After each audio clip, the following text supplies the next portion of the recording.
Hello viewers, আসসালামু আলাইকুম। আপনারা কেমন আছেন? আশা করি ভালোই আছেন। 1 মিনিট ট্রিক্স চ্যানেলে আপনাকে স্বাগতম।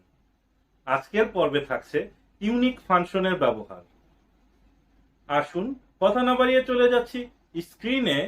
এই ভিডিও দেখে আপনারা যদি উপকৃত হন, আপনারা অবশ্যই আমার চ্যানেলটি সাবস্ক্রাইব করবেন। এর পাশাপাশি বেল আইকনে ক্লিক করে রাখবেন, যাতে পরবর্তী ভিডিওর নোটিফিকেশন সবার আগে আপনার কাছে পৌঁছে যায়।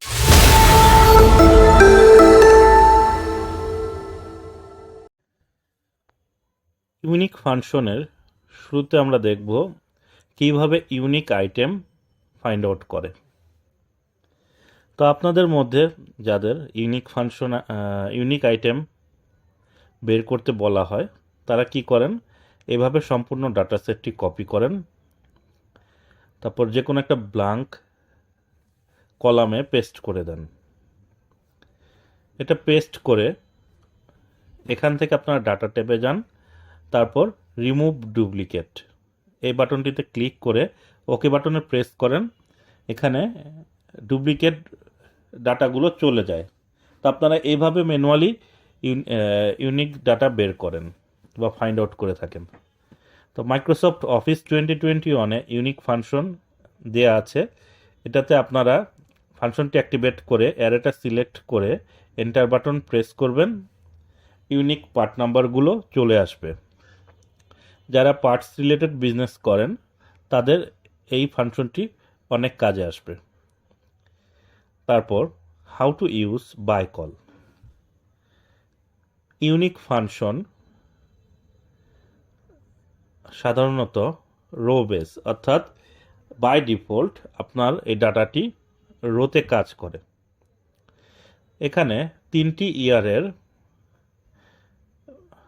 তিন ধরনের প্রোডাক্টের ডাটা দেয়া আছে। আমি ইউনিক ফাংশনটি অ্যাক্টিভেট করে আমি যদি রোতে অ্যারে সিলেক্ট করে এন্টার বাটন প্রেস করি, দেখুন উপরে যে কয়টি রো ছিল সবগুলো এখানেও চলে এসেছে, অর্থাৎ ইউনিক ডাটাটা আসেনি, কারণ unique function by default row base, অর্থাৎ রো আকারে ডাটাটা সে ইউনিক করে নিয়ে আসে। তো এটাকে আপনাকে কলামে যদি দেন, তো বাই কল অর্থাৎ ইউনিক ফাংশনটি আমি মুছে দিচ্ছি, পুনরায় ইউনিক ফাংশনটি অ্যাক্টিভেট করতে হবে। তারপর অ্যারে হিসাবে ডাটাটাকে সিলেক্ট করতে হবে, তারপর কমা দিয়ে এখানে বাই কল একটা অপশন আছে। দেখুন ডাটাটি আমি পুনরায় সিলেক্ট করে দেখালাম, তারপর কমা দিয়ে এখানে ট্রু যে অপশনটা আছে বাই কল, এই অপশনের মধ্যে ট্রু, এটাতে আমরা ক্লিক করব, তারপর এন্টার বাটনে প্রেস করব। দেখুন এখানে ইউনিক হিসাবে কলামেও কাজ করছে এই ইউনিক ফাংশনটি। তো বাই কলে আপনার কলামে কাজ করে। তো এখন আমরা দেখব এক্স্যাক্টলি অনস, অর্থাৎ আপনার এখানে যে ডাটা দেয়া আছে পার্টস নেম, এর মধ্যে কোন পার্টগুলো শুধুমাত্র একটি আছে, অর্থাৎ একবার নাম দেয়া আছে, একের অধিক নেই। তো আমরা এখানে ইউনিক ফাংশন ব্যবহার করে বাই ডিফল্ট ফাংশন ব্যবহার করলে যেখানে যেগুলো ডাবল আছে সেগুলো দেখাবে। তো এখানে আমরা আবার ইউনিক ফাংশনটি অ্যাক্টিভেট করব, তারপর পার্ট নেমের রেঞ্জটা সিলেক্ট করে কমা দেব, কমা দিলে বাই কল এই অপশনটা অ্যাক্টিভেট হবে। তারপর পুনরায় আরেকটি কমা দেব, এক্স্যাক্টলি অনস এই অপশনটা অ্যাক্টিভেট হবে। এখানে ট্রু সিলেক্ট করব। ট্রু সিলেক্ট করলে ইউনিক ফাংশনে দেখাবে এক্স্যাক্টলি, অর্থাৎ এই তিনটি পার্ট নেম শুধু আপনার এখানে এই ডাটাবেজে মানে ইউনিক আছে, মানে একটা করেই আছে। তো এইভাবে আপনারা এক্স্যাক্টলি অনস অর্থাৎ এই ডাটাগুলো বের করতে পারেন। তারপর আমরা দেখব full name with unique function. প্রথমে আমরা ফার্স্ট নেমের ইউনিক ডাটাগুলো দেখব। তো ইউনিক ফাংশনটি অ্যাক্টিভেট করে ফার্স্ট কলামের রেঞ্জটা সিলেক্ট করে এন্টার বাটনে প্রেস করব। সিমিলারলি আমরা লাস্ট নেমের অপশনটাও সিলেক্ট করে এন্টার বাটনে প্রেস করব। দেখুন দুটো ডাটা কিন্তু ফার্স্ট নেম লাস্ট নেম সমান নয়। আপনারা এটা কনকাটিনেট ফাংশনের সহায়তায় করতে পারেন। এখন আমরা ফুল নেম ইউনিক ফাংশনের সহায়তা করব। কনকাটিনেটের মধ্যে যদি কোনো নাম ডাবল থাকে সেটাও আসবে, কিন্তু এখানে ইউনিক করে নিয়ে আসবে।